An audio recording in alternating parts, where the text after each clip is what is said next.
I'd invite Carly and David to come and present the eulogy thanks.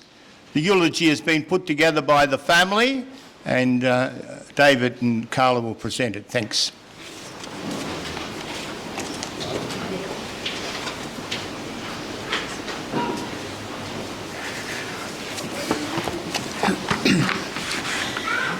Good morning. Firstly, I would like to thank Father John McGrath for his time and presence here today. He has a close connection to the family and oversaw the baptism and confirmation of Donna. On behalf of my uncle David Brooks and myself, a huge thank you to Donna's family, Laurie, Meg, Tom, Alex and Annabelle, on giving us the honour of reading Donna's eulogy. Donna Maree Wheeler was born on the 26th of August 1968, the youngest daughter of Jim, deceased, and Jean Wheeler, sister to Heather, Rhonda and Graham. Farming has always been a major part of Donna's life. Growing up on a sheep and cropping farm managed by her father Jim, which was located between Savernake and Mulwala.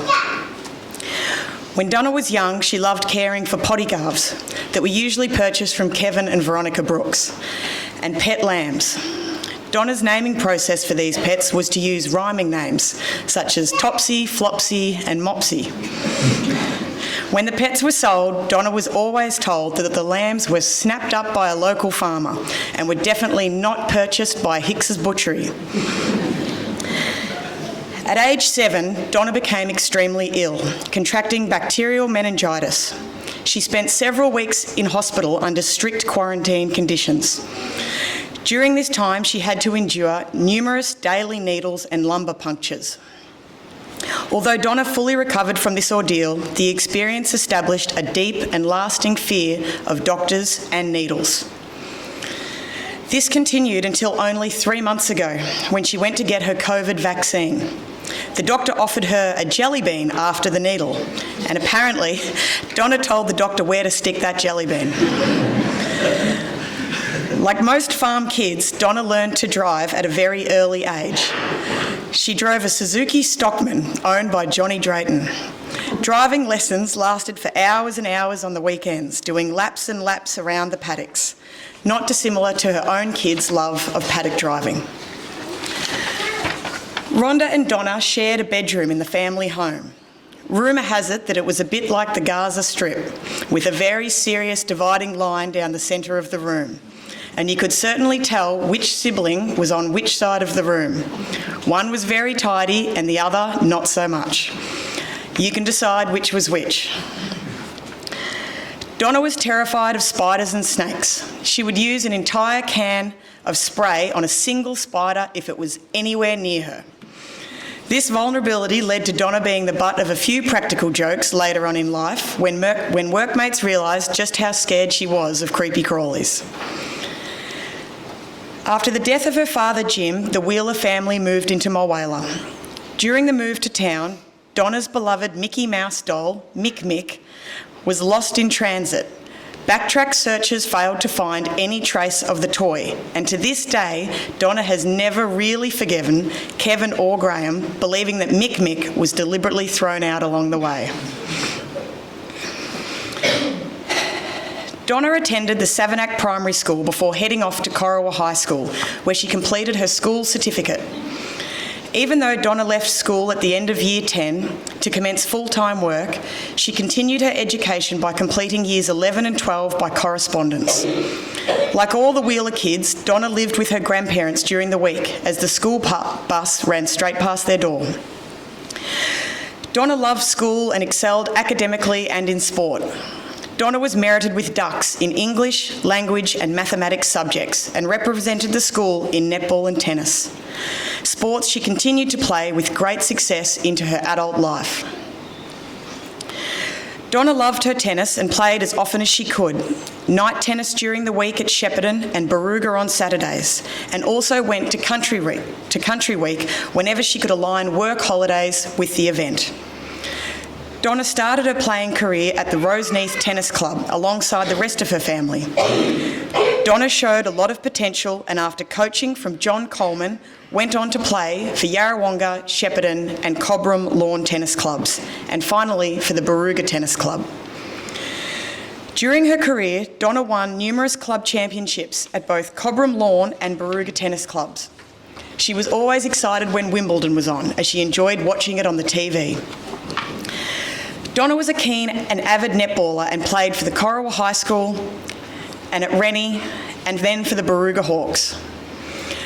Donna was involved in the Young Farmers Group and met a lot of people from the surrounding farm districts. During these fun times, many lasting friendships were formed that continue on to this day.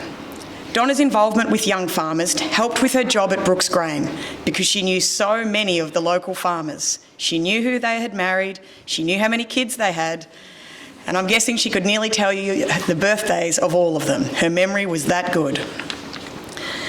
At age 15, Donna got a part-time job at IGA in Yarrawonga, working some weeknights, after school and Saturday mornings. With her amazing memory for numbers, she was able to memorise the codes for the various products that were sold. Donna commenced work in the ANZ Bank at the Corowa branch in 1985. After a short time, she was transferred to the Yarrawonga branch, which involved working a couple of days per week at the Tungamar branch. You can see what an asset she was to Ray Brooks in later on in years. After a 12-month stint in Shepparton, she was transferred to the Cobram branch while continuing to live in Mulwala. Donna would unknowingly travel past what would become her beloved family home each day to work in Cobram. The highlight of the drive to Cobram was the different waves she received from Davey Brooks as he was travelling to work in the opposite direction. Donna thoroughly enjoyed her ANZ Bank career. Working as a loans accountant, she would astound her clients. When they walked into the bank to see her, she would be able to recite their bank account details. In fact, only last week, the head of the ANZ Bank in Victoria rang David to say that Donna was one of the best employees he had ever had. David had to agree, she was one of his best too. Donna loved the peewees, the pleasant Wednesday evenings that the ANZ staff held. Donna relayed many funny stories and the antics and fun times they had, including being pushed around in wheelbarrows in beer gardens, gluing pens to desks, and the issue of code reds. The boys working at the Shepparton branch had a system they referred to as Code Red. This was used to alert each other that a good-looking woman had entered the bank. Donna and the other girls were able to crack this code and would activate Code Red when an elderly client or someone with limited girlfriend potential would enter. This threw a real spanner in the works for the boys. When working at ANZ in Cobram, local businessman Ray Brooks continually tried to persuade Donna to leave the ANZ and come and work for him. Donna was unsure whether she wanted to leave the ANZ, as she was determined to stay until she received her long service leave in 1995. Once that occurred, she left the ANZ and went to work at Brooks Grain. You might say that this was the best thing that Donna ever did, as Ray provided Donna with so much more than a job. Ray, or Tubby as he was known, always claimed that Laurie and Donna were the perfect match. And I think when you look at the life they created, Tub was right. Tubby also claimed that Laurie owed him a $200 introduction fee, and I believe this is still outstanding today.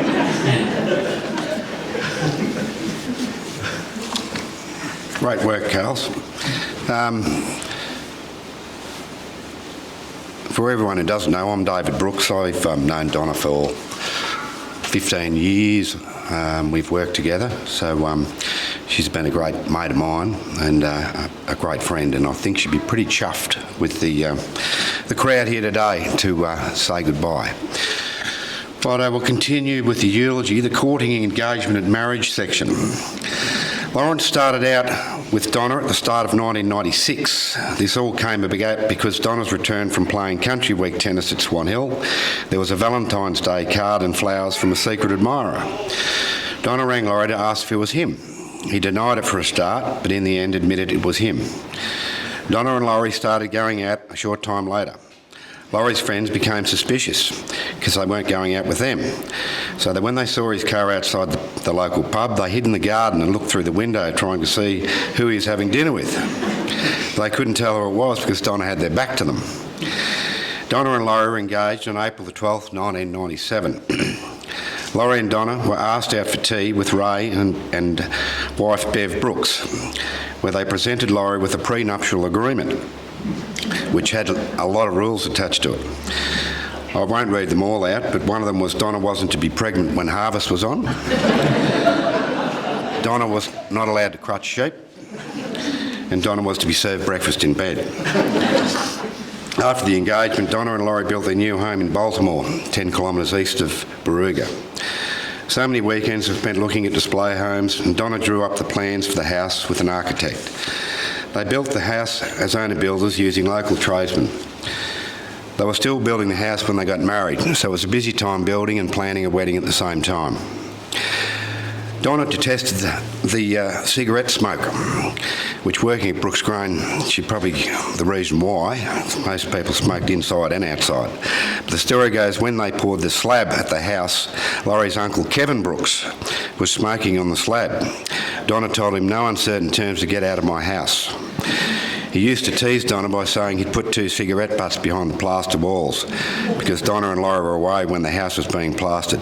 We still don't know whether this is true.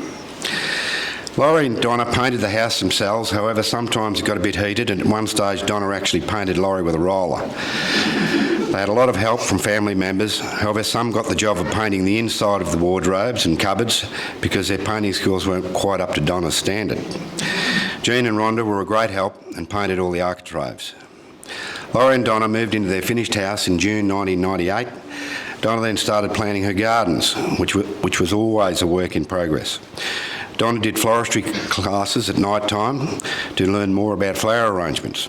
One of Donna's passions was her garden. It was her quiet time away from everything. If she had a new project, it was down tools and all hands on deck to get it done. If you mentioned you were going to Mitre 10 or Bunnings in Yarrawonga, she'd be straight in the ute and bring home about 20 plants each time. She adored plants and wanted to go to the Chelsea Flower Show in London if Laurie would come with her. Her working life at Brooks Grain. Donna loved her work at Brooks Grain. She was a real multitasker of the place. She was capable of doing everything, from collecting the mail every morning, talking to everyone down the street, accounts, personal assistance, reconciliations, basses, wages, data entries, weighing trucks, even unloading trucks, and the most important thing was making sure there was always milk, coffee and food available at all times for everyone.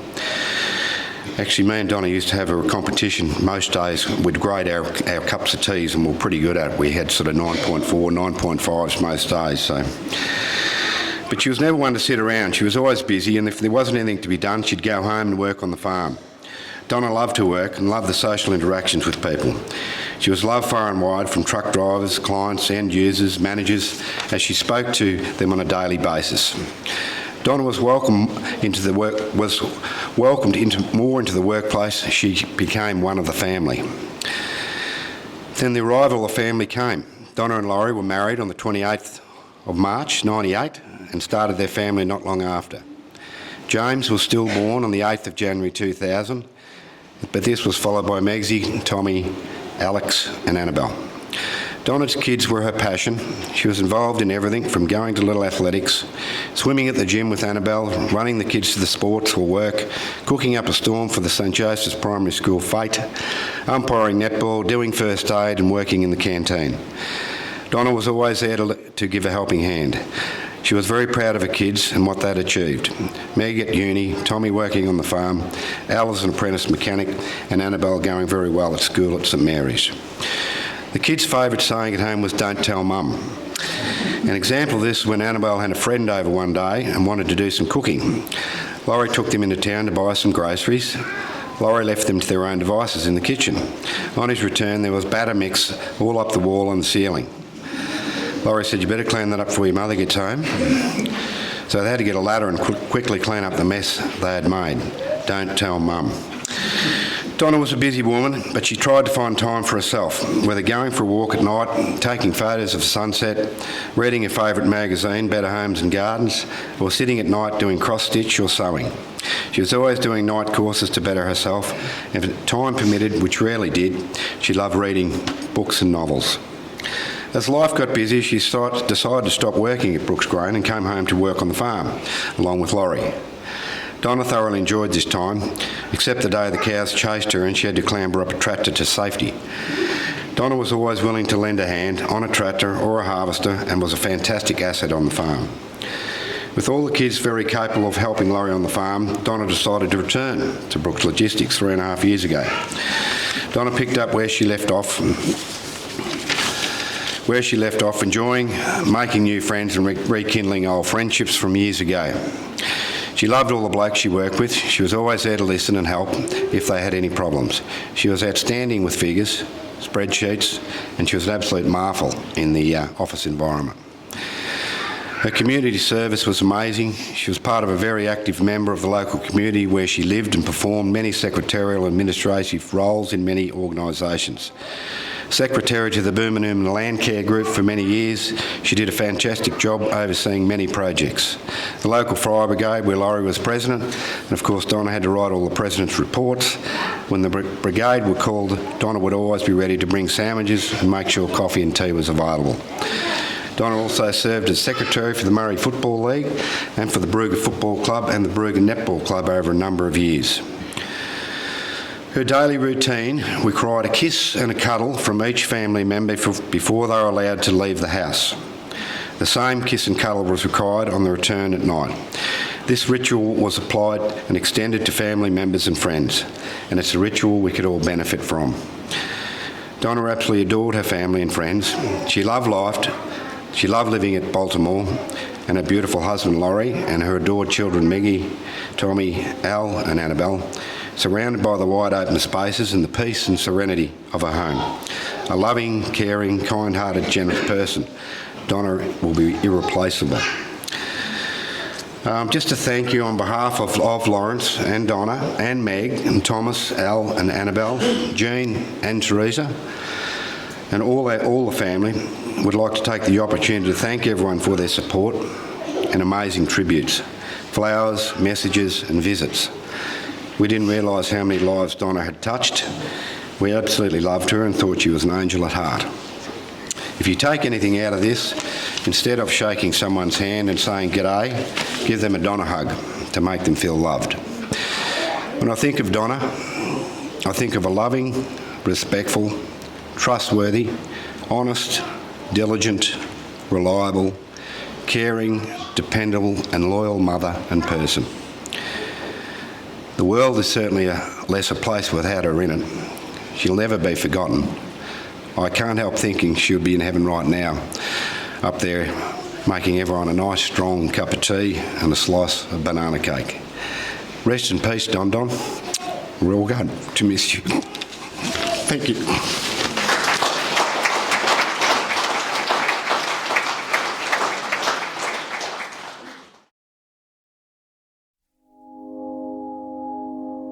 I found a love for me. Well, darling, just dive right in and follow my lead. Well, I found a girl, beautiful and sweet. Well, I never knew you were the someone waiting for me, 'cause we were just kids when we fell in love, not knowing what it was. I will not give you up this time. Well, darling, just kiss me slow. Your heart is all I own, and in your eyes you're holding mine. Baby, I'm dancing in the dark with you between my arms, barefoot on the grass, listening to favorite song. When you said you looked a mess, I whispered underneath my breath, but you heard it. Darling, you look perfect tonight.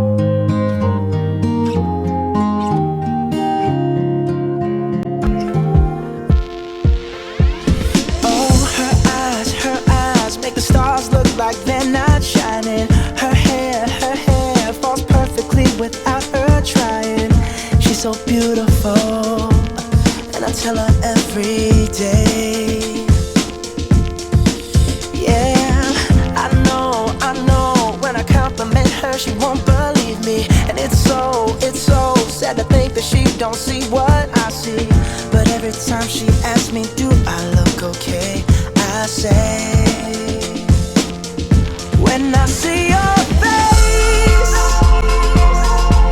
there's not a thing that I would change. 'Cause you're amazing, just the way you are.